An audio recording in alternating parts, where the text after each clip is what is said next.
Hello, everyone, and welcome back to the Bundesliga show brought to you by Over the Bar. Yes, we're back with our annual recording or collaboration with the Zweite Bundesliga podcast.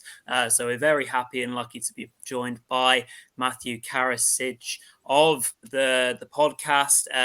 So we're going to be cracking on with a bit of a kind of a lowdown onto what's basically going on in the Zweite with regards to the title race, what is currently going on, kind of exciting players to keep our eye out for, and all sorts basically in our kind of special episode that we're bringing to you. So hope everyone is doing well and enjoys this show. Matthew, thank you very much for joining us. How are you doing? Yeah, not too bad. Just only woke up a few minutes ago, so yeah, kicking on pretty well. But yeah, thanks for having me. Yes, well, thank you very much for joining us in the early hours, obviously, over in Oz. So, obviously, we always have to try and coerce Matthew out of bed to do these special episodes. So, we're extra thankful for your company this evening. Of course, this show is in partnership with Bundesliga Boxes, a brilliant company that provide mystery German authentic t-shirts to everyone all around the world.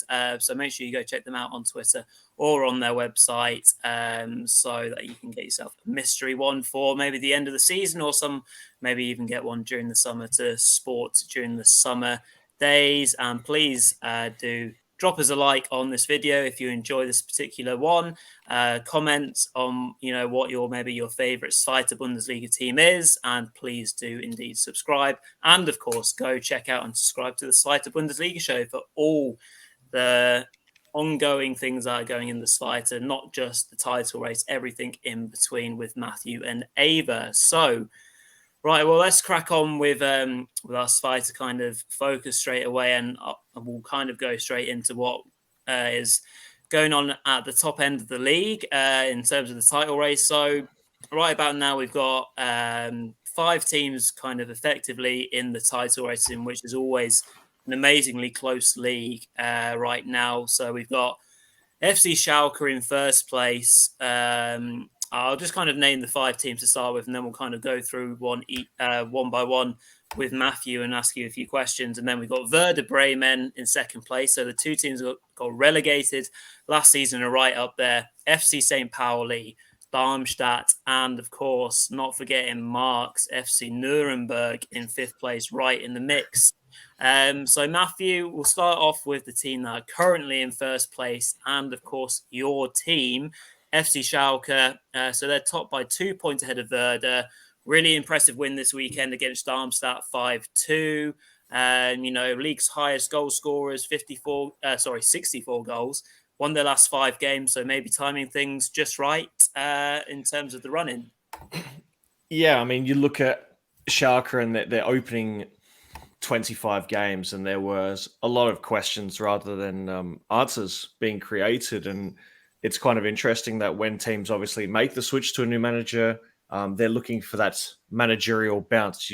I guess you can look at teams in other leagues, and they haven't seen the same sort of success. But yeah, since Mike Bushkins has become the caretaker coach, there's definitely been an uptick in form. Obviously, 5 consecutive wins, and really it's come at a choice time because they were in a situation where it certainly seemed as if they would be cut adrift from the promotion race. But they're starting to peak at the right time.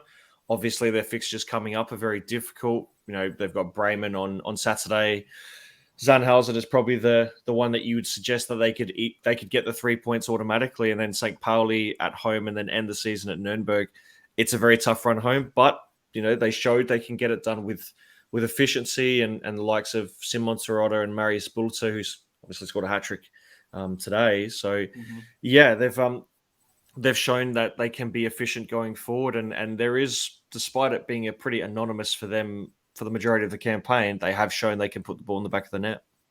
So what's been the difference then, say, between Schalke and maybe like a Hamburg, who have really struggled since they got relegated? That obviously, to me on paper, looking at the Schalke team from the Bundesliga last season, of course, it's a really different kind of setup, really, with the players. So what have Schalke maybe got right that Hamburg previously struggled with, perhaps? I mean, it's a tricky one to answer because Schalke went for a total teardown, whereas Hamburg, in many seasons, have essentially just patched over the cracks and hoped that it would be enough to get promoted. But as we've seen, their fourth season is going to be their worst campaign since being relegated to the side of Bundesliga. So Schalke took a massive risk. Usually, when you make such change to an overall squad, it can have there's almost like a time delay. You need to let the players adapt to each other. You need to have an identifiable system, and Schalke went with what was essentially like a 3-3-2-2, and that didn't really work. And the ultimate change for Schalke was really switching to a back four, a bit more stability in defense. Actually having a little bit more control in the midfield, which for me has been their Achilles heel all season, and just being able to have some control in games, because the one thing they didn't have early on in the season is they let teams walk all over them, thinking that, well, we're Schalke, we'll win games and it'll just be a bit of a cakewalk. And that rude awakening was probably the best thing that happened to them. Regarding to Hamburg and what they're gone through, it's a little bit different. I mean, the thing that Hamburg have done consistently is change managers, and maybe a couple of players leave, a couple of players come in, and it's all, none of the pieces ever seem to fit. And you come to usually around this time of the year in April, and their season is unraveling, and it happened a little bit earlier this season. So yeah, I mean, there's probably not too many differences in what obviously they're both trying to achieve, but I guess the difference is that Schalke went for a completely different approach, got rid of all the the negativity and the players who had been at the squad for quite a while and needed to change. That was probably the big difference, and as we see now, Schalke are bearing the fruits of that, but it doesn't mean the job is completely done yet. Franz, so we'll move on to Werder. Mark, do you want to ask away? Yeah, absolutely. I mean, obviously, Werder Bremen relegated last season for the first time in a long, long time, wasn't it? I mean, obviously, everyone was looking at them along with Schalke as the teams that were going to kind of, set the league alight, really. But at first, it wasn't happening at all, was it? I think before Christmas, they looked really poor. They were struggling to win games. And I think it was when they came to Nuremberg and won 2-1 that kind of changed things a little bit for them. Obviously, the two teams played again today and played out a 1-1 draw. But yeah, I mean, what have you made of them? Do you think they've been good, or has it just been more of a case of just kind of plodding along and picking up results here and there, really?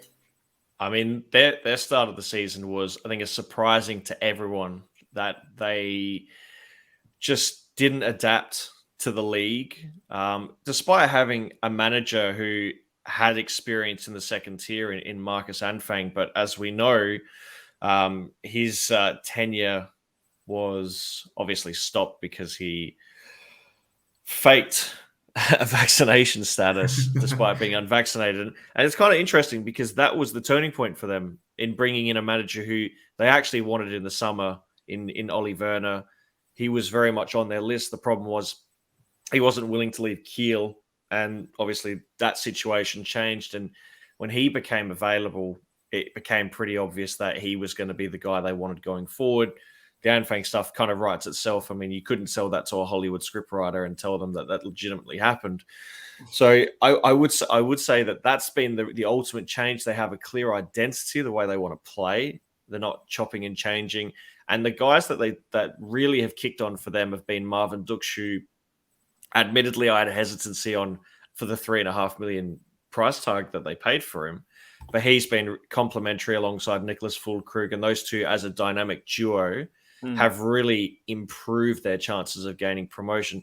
Are they still vulnerable defensively? Absolutely. They have a very slow back three, and teams that with good pace can exploit them and have done quite often.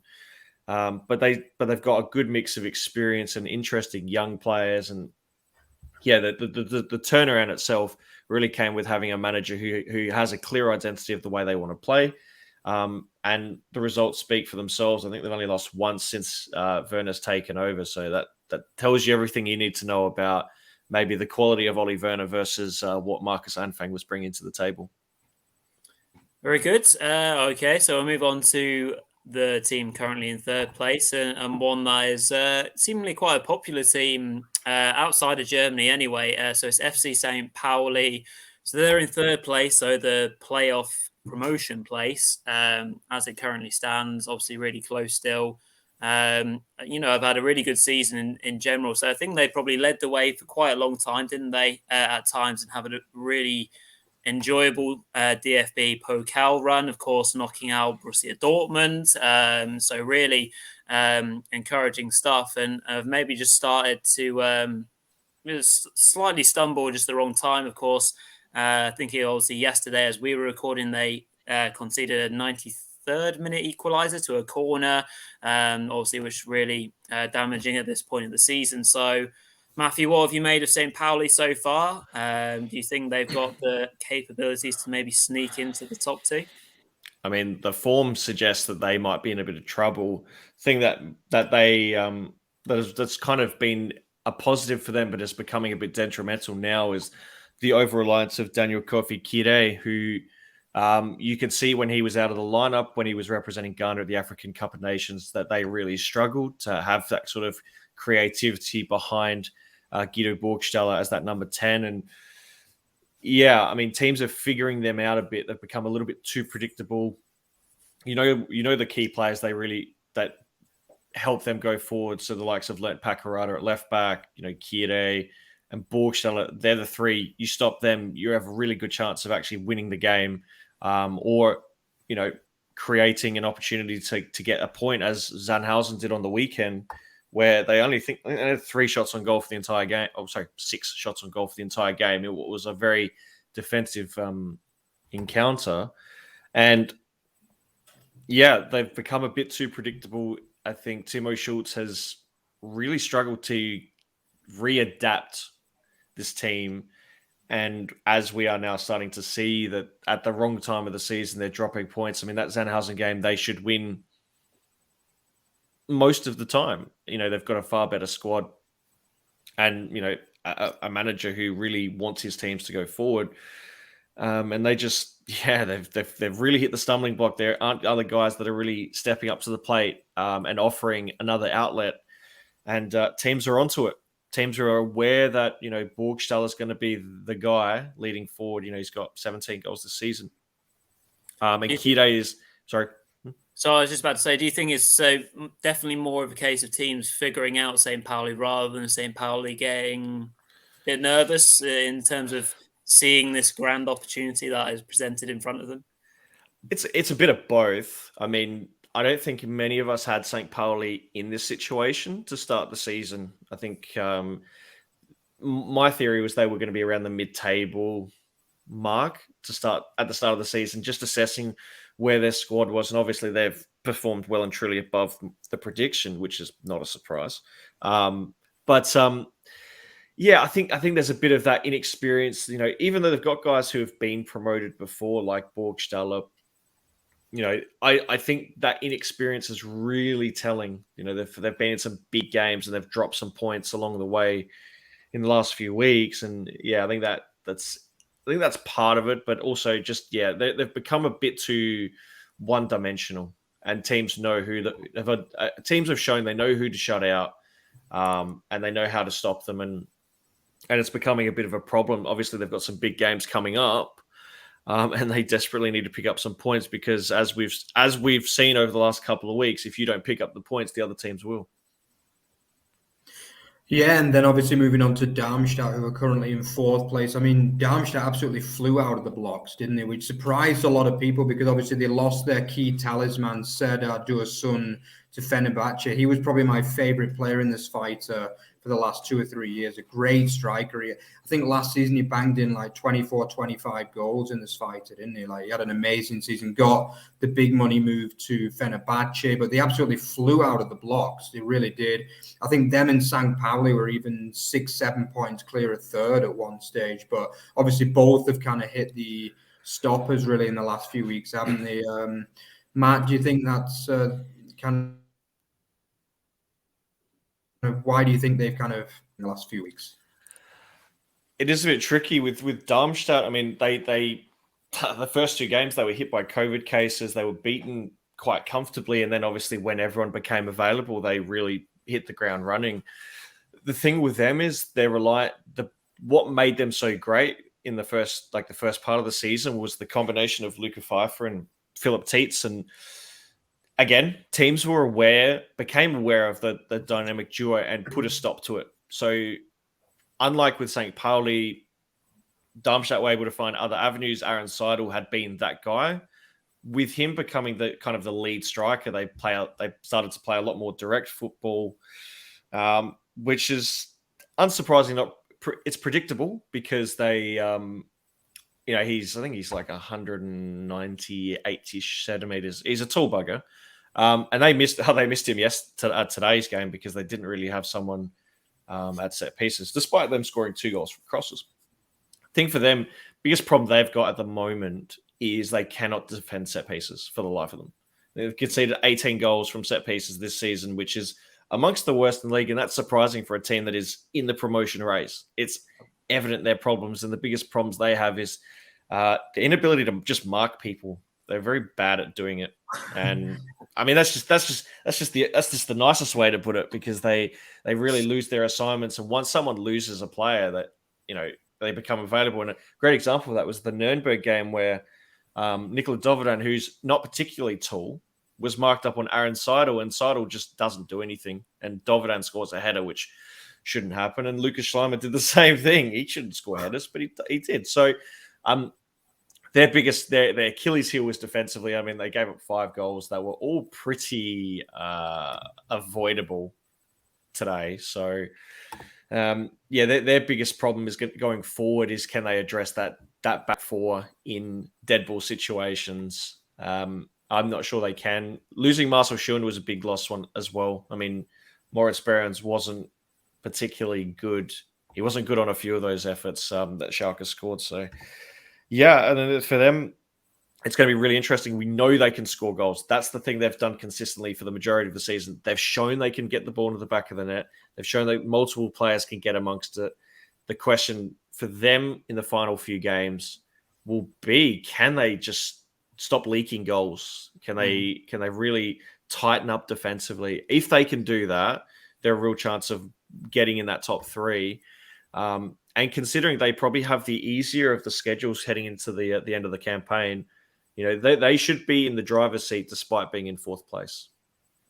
Yeah, they've shown they can score goals for sure. I think they won 6-1 twice already this season, but exactly as you mentioned, Matthew, they've also conceded obviously 5 to Schalke today, and they lost 5-0 to Hamburg as well.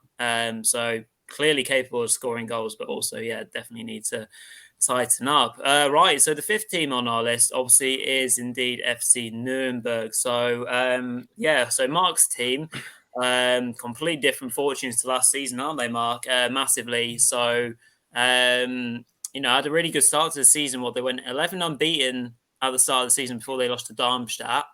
Then they went a little bit off colour, and obviously that included, as we kind of mentioned, a few kind of shock losses, much like Darmstadt had, I guess, to 5-0 to Ingolstadt, 4-1 to Karlsruhe, and then have kind of reignited their push a little bit again. So I'll throw this over to you, Mark, to start with, to kind of touch on Nuremberg, and then we'll get Matthew's opinion on them. So have you been surprised, Mark? Yeah, I mean, the season started off absolutely perfectly, didn't it? It really did. That 11-game unbeaten run was like the stuff of dreams, basically. And it was, ironically, it was Darmstadt who ended the run, as you said. And then I think they went on to lose to Werder Bremen the game after that, when they were winning for a long periods in that match as well. And I think after that, we realized, it's not going to be automatic promotion this season. But yeah, I think me and Matt were talking about it before the show. I think the problem is we don't score enough goals. That is the problem. And I actually caught a game live this season before the lockdown against Hanover, and it was the same problem. Like, Nuremberg completely dominated the game, had a goal disallowed by VAR, and then they just kind of lost hope really after that. And Hanover were just able to sit back and defend and take the 0-0, and it's it's typical of my experience watching Nuremberg at the Max Morlock, that they just don't.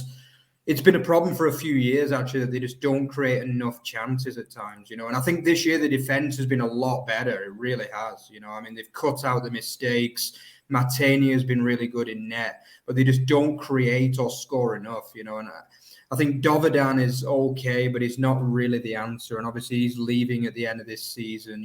Schläfer didn't really do that well as well, the big centre forward. And I just think, my other worry is that I think Nürnberg hasn't been quite as good this season. They've not really replaced Robin Hack as well. That was a problem because obviously he left for Bielefeld. I think after in the summer it was, wasn't it? So I think it's been a great season. They've worked hard. The fans are really, really happy with how hard the team's worked. That's one thing I can say. The fans they've really enjoyed watching the team, following the team this year, and they believe that this is the hardest that a Nuremberg team has worked for years and years, basically, possibly for 5-6 years at least. So that's one thing, but there's still a bit of a lack of quality, in my opinion, anyway. Sure. Matthew, do you agree with what Mark said there? Anything to add? Yeah, I mean, defensively, they've gotten a lot better. I mean, the additions of Christoph Schindler. I mean, we haven't seen much of Florian Hübner because of injury, but the experienced guys who understand the league, provide a good bit of individual quality. I think defensively, their biggest problem is at fullback. Tim Handwerker and Enrico Valentini, or now we've seen Killian Fischer at right back, have been really inconsistent. And the one thing that really screams out with both of them is they both know how to get forward, and they do it very, very well. But when teams quickly counter, they are usually the first two people that get exposed. So I think that's not too bad. I do agree that the likes of Nürnberger, Tom Kraus, for example, is another who really hasn't kicked on from last season, where they both were very, very strong. And the striker problem has become an issue that, out of the teams in that top five, they've scored the fewest amount of goals with just 45, whereas everyone else is ranking in the 50s. So, it has been an issue with them all season. But they've also produced some really weird results that are really unexplainable. Like, for example, we've seen them. They've shown they can beat teams at the top. They beat Darmstadt. They've beaten Hamburg. And then they've produced results where they were beaten 5-0 at home to Ingolstadt. And anyone who watched that game couldn't tell you how it happened, why it happened, what they were watching. But then in a matter of moments, it was 3, 4, 5, and it was just the game was over. So they're a bit of a weird team. I think, Robert Klaus knows what he wants them to do. They want to be a bit more possession-based. They want to really dictate the play, that sort of kind of Nagelsmann style, which, as a former assistant of his, that's the kind of brand of football they want to play. This is hard when you don't have the individual qualities to implement that system. But what they do have, and they've shown, is a lot of grit, determination, all their intangibles. They're a hardworking team, and Klaus has shown, after taking what was a basket case when he first had them last season, a team that barely avoided relegation, he's turned it around. It's obviously a long-term project, but him and Dieter Hecking will identify the needs, and there are some pretty obvious needs that they can fix. But I can see them being in the mix again next season. I think this year is a bit of a false dawn. They had their time at the top. It was enjoyable. They had that really rank spell midway through the season. The fact that they're even still in the conversation is quite incredible. They've stolen some results, but they've also shown that they can put up the bad performance. So for them, big learning experience, but it's just continuing that upward trend from the first year they came back, where they needed a late goal in the 96th minute to get over Ingolstadt in the playoff, to slight improvement to more improvement. So they're going in the right direction. It's just keep working with it. I mean, this will be a massive off season for them. If they can get it right in the transfer window, there'll be a really good chance of being in the mix once again. Good stuff. Well, it obviously will go right down to the wire, and we'll do our top 3 predictions in a little while, because, of course, we did that last season, and we'll have to, of course, put Matthew on the spot to do a top 3 prediction in a moment. Just before we do, a couple more questions in relation to kind of like the league itself, and maybe how well equipped some teams are. I'll just start off by asking probably a similar question to what we asked last season. How difficult is it to get out of this league in terms of being promoted to the Bundesliga? I mean, even more so this season. There's so many big teams in this league. I think that the thing that stands out with the Zweite Bundesliga, if you compare it to a league like the Championship, for example, is that the yo-yo effect is not really a thing. Teams that get relegated don't often find their way back into the Bundesliga. And we've seen teams, Nürnberg, Hanover are probably the most recent example, Hamburg, Dusseldorf, these teams that you'd expect, okay, they'll probably be in the mix and then they don't come back for a while. Paderborn is another. So it's super hard. I mean, I think the great comparison with the Championship is obviously teams that get relegated from the Premier League, they get those parachute payments, which essentially give them a leg up on everyone else in the league. Whereas obviously that kind of money is a bit differently distributed in German football. So ultimately, it doesn't matter how big you are in the Zweite Bundesliga. Like, that does not matter. Your prestige, your history doesn't matter. I mean, teams will treat you like a cup final. They will go harder at you because that's what, how good is it to have a win against Werder Bremen or Schalke on your resume, like Jan Regensburg did earlier in the season when they beat Schalke 4-1 at home? Yeah. That's a massive look. We beat one of the giants of German football. But honestly, that prestige means to me, it means nothing. There's 18 teams that are all very, very competitive. And on any given Sunday, anyone can win. And it's been proved time and time again that teams don't get it all their own way. And teams who think that they will automatically get promoted after getting relegated usually get a rude awakening. They'll drop a bunch of games and then be like, okay, this is different. We were expecting a bit of a cakewalk. And in the end, they get a shock of this is the Zweite Bundesliga. It's tough, it's rugged, it's not always pretty. But the one thing is, if you really dig in and showcase an ability to play football, then you can garner some promotion. So it's really hard, honestly. Teams of the so-called high prestige historical significance have been halted quite often, and it's not really a surprise. So. How hard is it? Very, very hard. But we could see for the first time in a long time the yo-yo effect where two teams who've been relegated get promoted.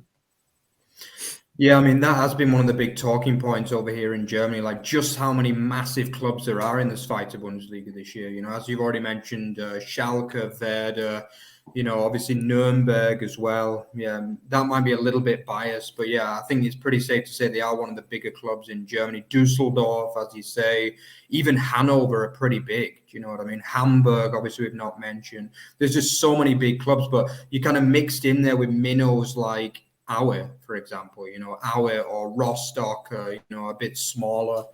Yeah, even someone like an Ingolstadt, they're obviously Jan Regensburg, much smaller clubs, but it's, I think that's been one of the kind of great things about this fighter this year. And I'm sure it's been a great league to cover, but yeah, we just wanted to kind of add a little bit more on what do you think of the chances of the teams that do get promoted? So obviously 2 teams go up automatically. Like, do you think they can realistically compete in the Bundesliga from what you've seen, or do you think it could be a case of them coming straight back down this year?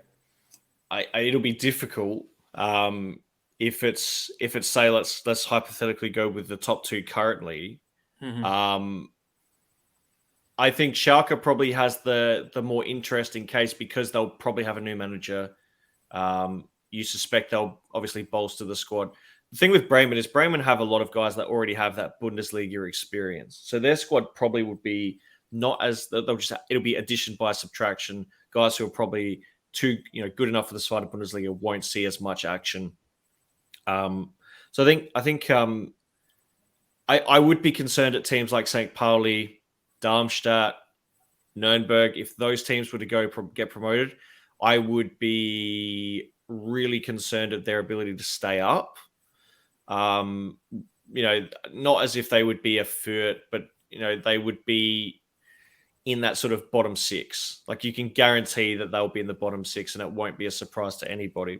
So I think, as we've seen with the Bundesliga and how tight it's been, teams like Stuttgart, for example, who were magical the year, last season, and this season injuries have really decimated their chances to the point where they could get relegated. I mean, Hertha have spent like millions upon millions upon millions of dollars to be mediocre, and obviously they beat Augsburg this weekend. So it'll be difficult. I would like those teams like Schalke and Bremen over the likes of Augsburg, Bochum,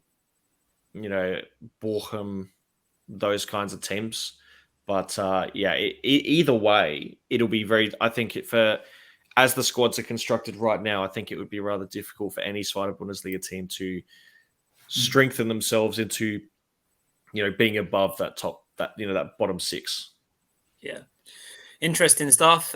So, right, it was time to do our predictions for our top three. So, for the Zweite Bundesliga title race, how we think it might come to a crescendo after match week 34. So, I'll start us off. I'll say that I think Schalke will win the league. I think they'll come first, and I think probably Werder will secure second place for the automatics. I think they'll probably stay the same. And then I reckon, maybe based on what we talked about a little bit in terms of what Matthew, you talked about Darmstadt maybe having a slightly easier run in. So I'll give them the playoff spot. I'll say Darmstadt for third. So we'll go to you, Mark, and then we'll finish off with Matthew's predictions. Yeah, I mean, I think the obvious thing to say is the top two will go up, but we've got to remember that next week they actually clash as well. I think at Schalke, right? So I think it's going to be, if the loser of that is going to be in with a tough last three games, really, especially if Werder lose that, then they could potentially get overtaken by Darmstadt or St. Pauli and end up finishing week 31 in fourth. So I definitely don't think it's a gimme. But yeah, I am going to go, having said that, I am going to go with those two, because I just think, if you look at the form over the last, since Christmas, really, they have been good, both of them.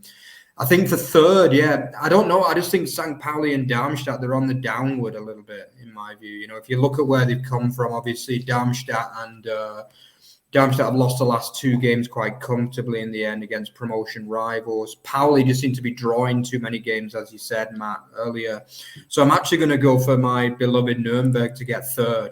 I think we can do it. We can get the playoff game. Come on, Nürnberg.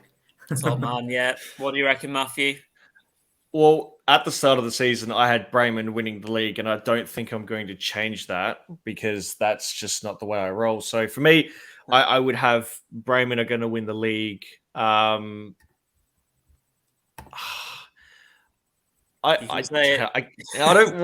want to. Okay, Schalke will finish second. Knock on wood. And obviously with the way that other teams are going in the league, with St. Pauli and Darmstadt's form being a bit up and down, I would love to put in the ultimate red herring and say Hamburg as they're 5 points away with 4 games to go. They have the easiest schedule out of everybody in the final 4 games, and they could steamroll some teams. They steamrolled Karlsruhe, they steamrolled Aue, but then they will do what they did against Kiel. That's why they're very unreliable. But they could do very much as Stephen Bradbury and nick that playoff spot. Genuinely think they could do it, but on the safe spot, probably Darmstadt will get that promotion place, but it will, and they will probably end up playing someone like, I want to say Arminia Bielefeld, but I feel like they might be in a bit too much strife. So whoever Darmstadt play, they'll give them a good game. Mm-hmm. Good stuff. Well, we'll have to look back at this in a few games' time to see where everything ended up. So we'll move on to chat a little bit about some players to watch that have particularly been impressing throughout the season. Obviously we'll maybe talk about the main protagonists from, say, for example, the top 5 teams, and kind of move it on to maybe players that might get cherry picked from Zweite Bundesliga teams into the Bundesliga if they don't get promoted and such. So, Matthew, who's really stood out this season in terms of players that maybe you didn't expect? I mean, the obvious one for me would be Philip Tietz, guy who really struggled to establish himself in the second tier, and then played a couple of decent seasons.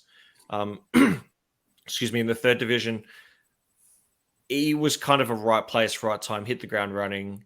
So for me, he's been probably the big surprise, as someone who I didn't really think was going to be a good fit alongside Luca Pfeiffer up top. So for me, Darmstadt's Philipp Tietz, and he could be an interesting one. I could see teams reaching for him. I'm not entirely sure he's got the quality to really establish himself in the Bundesliga, but for me, he's been the surprise and a big part of the reason why Darmstadt are in the situation they are.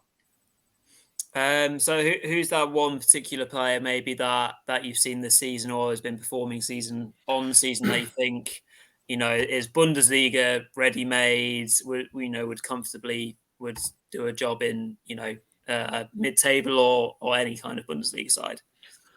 I mean, I'd say the one player I've been really impressed with is Ko Itakura from Schalke.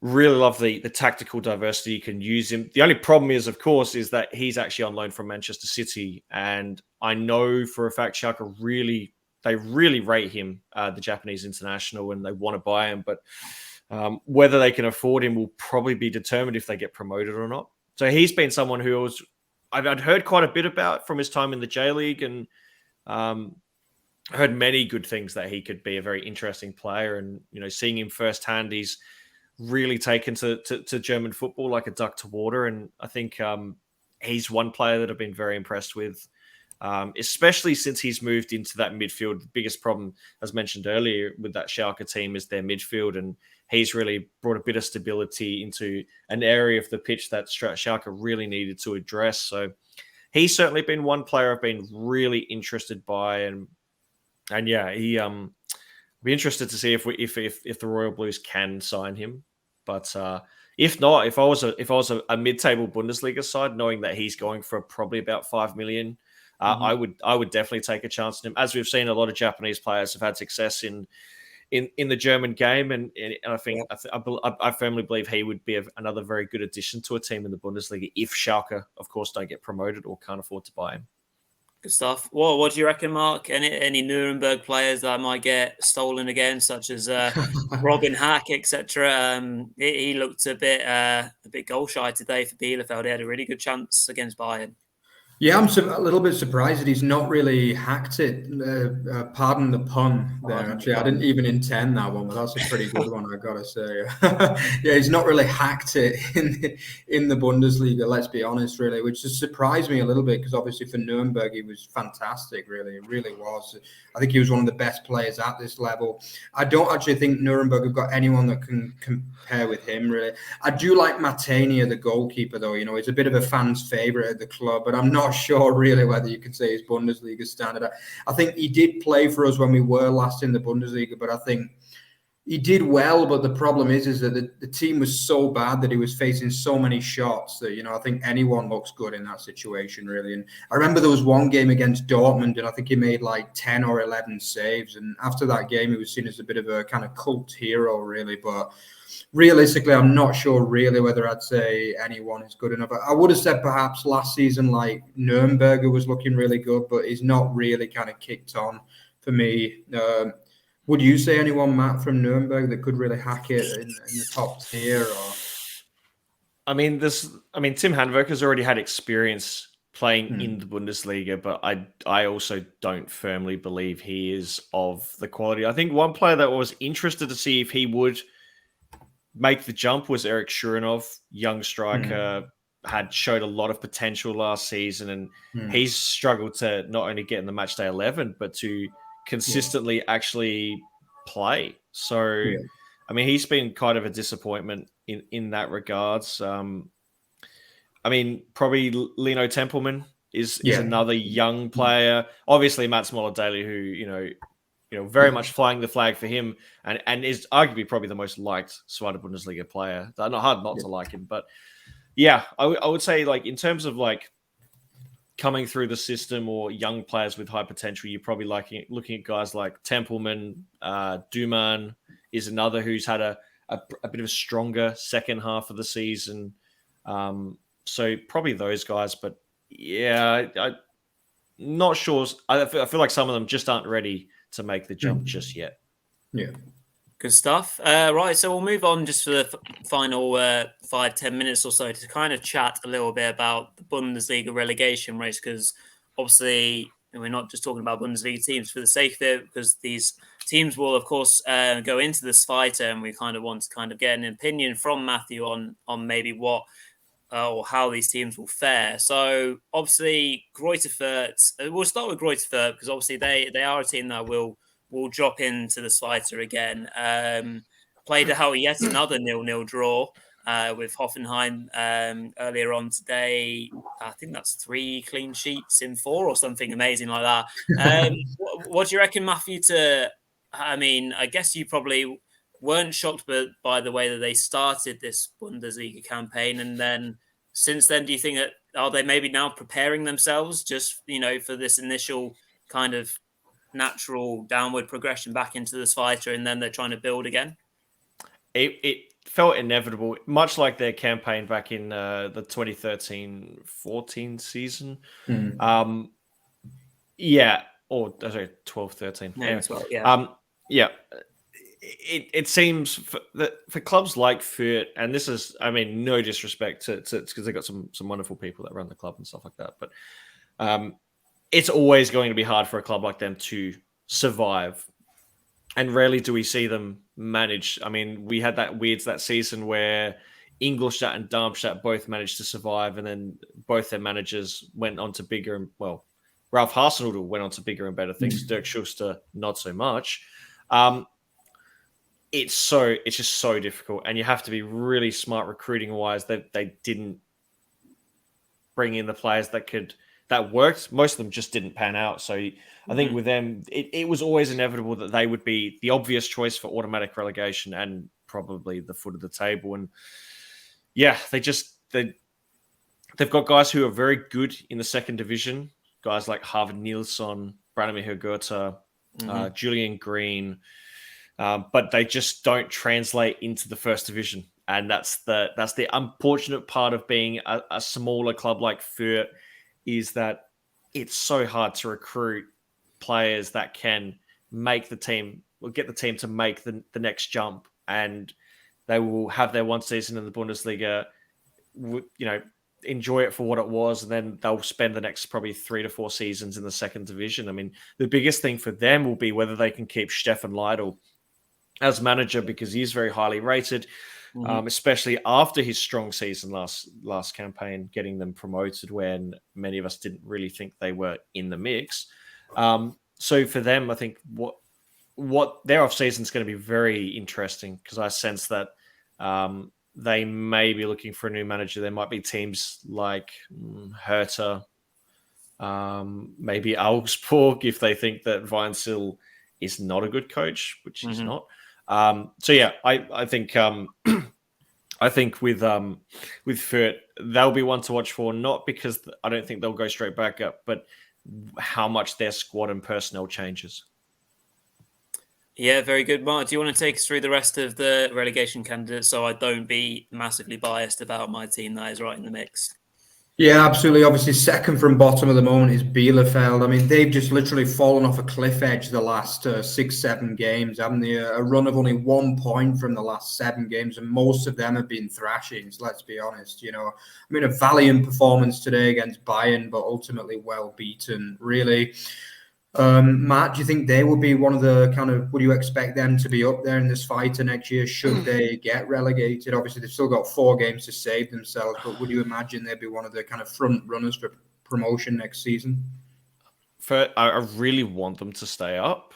Personally, I'd love them to stay in the Bundesliga, but yeah, I mean, when you've only scored 1 goal in that stretch you mentioned, and it's they are the worst. They're one of the worst. I think they are the worst attacking team in the Bundesliga. And Dan O'Hagan, who commentated that game yesterday for the Bundesliga World Feed, mentioned that only Norwich has scored fewer goals out of teams in the top 5 leagues, which tells you everything you need to know about their situation, which is such a shame, because they're a really good club and they've got some really wonderful people that run it, like Sami Arabi, who there'll be teams that will want to get him as their sporting director, because he's shown some strong astuteness over the last couple of seasons. it's hard for them to. I really think the way that they're trending and their inability to put the ball in the back of the net, and the defense is constantly under siege. It is really hard for me to see them staying up. In terms of them coming back into the second division, I would need to see what their squad looks like, because they definitely won't have Stefan Ortega if they get relegated. Guys like Amos Pieper will be another that teams will want to immediately try and sign. Yep. So yeah, I feel like if they were to get relegated, they would be kind of in that mid-table. But yeah, it all really dependent on what their squad looks like. So yeah, I am deeply concerned that their run in the Bundesliga will come to an end. Yeah, I think obviously they did sign a lot of players from the Schweizer in summer as well. Yanni Serra being one of them, obviously Robin Hack as well. I think Florian Kruger, 3 key players as well. I do think they have quality there, but it's just they've hit bad form at the wrong time, basically, haven't they? As you say, Pieper's a really good defender. Ortega, one of the best keepers in the league. I thought they would have had enough to stay up, really. I think they've got a bit more quality than perhaps Augsburg or Bochum, but, they've obviously fought a little bit harder at times, haven't they, really? But yeah, I mean, obviously, amongst the other teams who are Stuttgart, I would imagine if they were to come down, their squad would probably get ripped of its assets, I would imagine, because, they do have still some quality players in the squad. Matt, do you think they go straight back up, or do you think it'll be a rebuilding process for them? Well, history with them recently being relegated is that they would go straight up. They definitely have the resources to make it happen. And, again, Stuttgart being another one of those big clubs in the south, they would be an interesting team. I think Pellegrino Matarazzo, who's done a really good job with that squad, is someone who will, unlike what Burnley did, he would get the right to go down if they were to get relegated and coach them to try and get promoted. So I think they would be okay. I think out of all the teams that are in the relegation battle, for me, they are the one team that I could see going straight back up. Yeah, and Hertha and Augsburg, what about... Oh, yeah. Yeah, what about Hertha and Augsburg then? Obviously on the kind of periphery of the relegation battle at the moment. They're just about safe, as things stand. But would you imagine them to be comfortably going up, or do you think they could get stranded in this fight for a few years? Well, I guess the both of them have heavy investment. I mean, you've got Lars Windhorst, who's heavily invested in Hertha, over, I think it's nearly 400 million at this stage. He would, I think relegation would be really tough on Hertha, only because Windhorst, who had already come out and said that he didn't trust the people who were spending his money, which is that's not good business. People know that if you don't trust the people, you don't give them $300+ million to spend on a mediocre squad. And then with Augsburg, they've got the American investment, hence why they spent a ton of money on Ricardo Papi, and he's really not taken to the Bundesliga particularly well. But I'm not entirely sure young players with relatively high potential would be able to thrive under Marcus Weinzierl.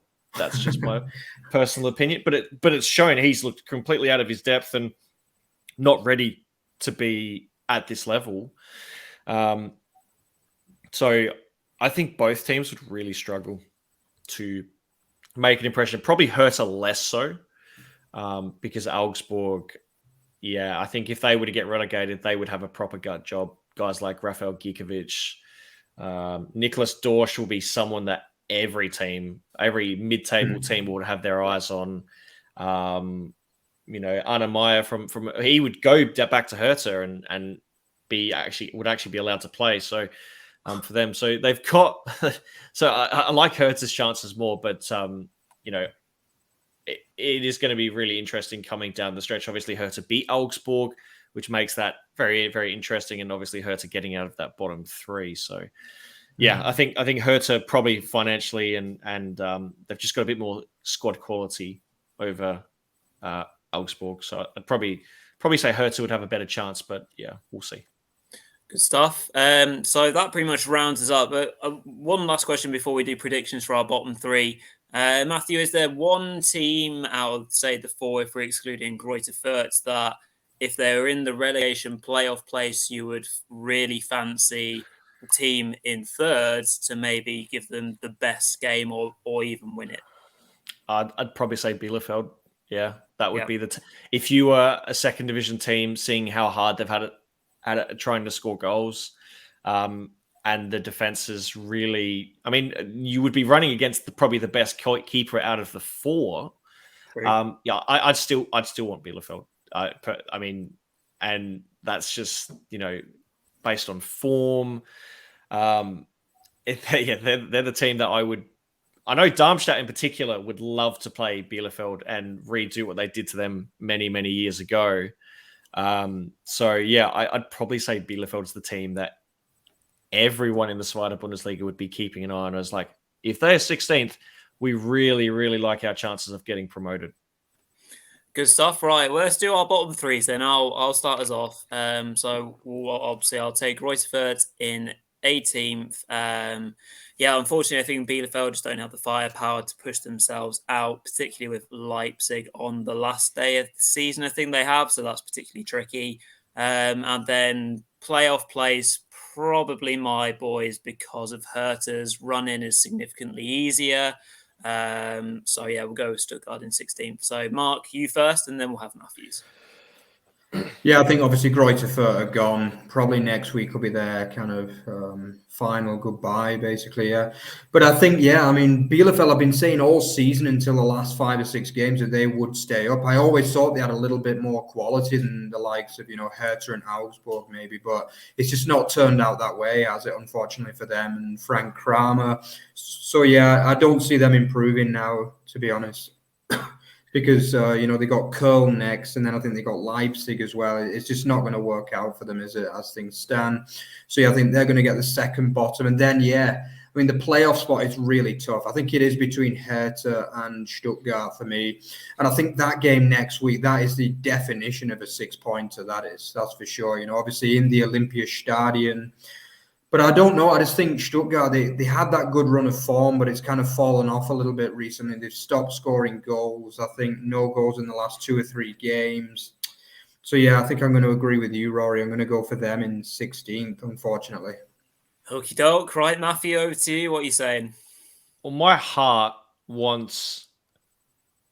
Obviously, Furt will go down, but the heart wants them to be accompanied by Augsburg and Hertha, but that's not going to happen. I don't think Augsburg are too far ahead for me. They're 6 points clear of automatic relegation. Yeah. They're 4 points above the playoff, but anything can really happen. I think it is as you are. I mean, Hertha do have some pretty big games coming up. Obviously, they've got Hertha have Stuttgart, and then Hertha are also playing Bielefeld the following week.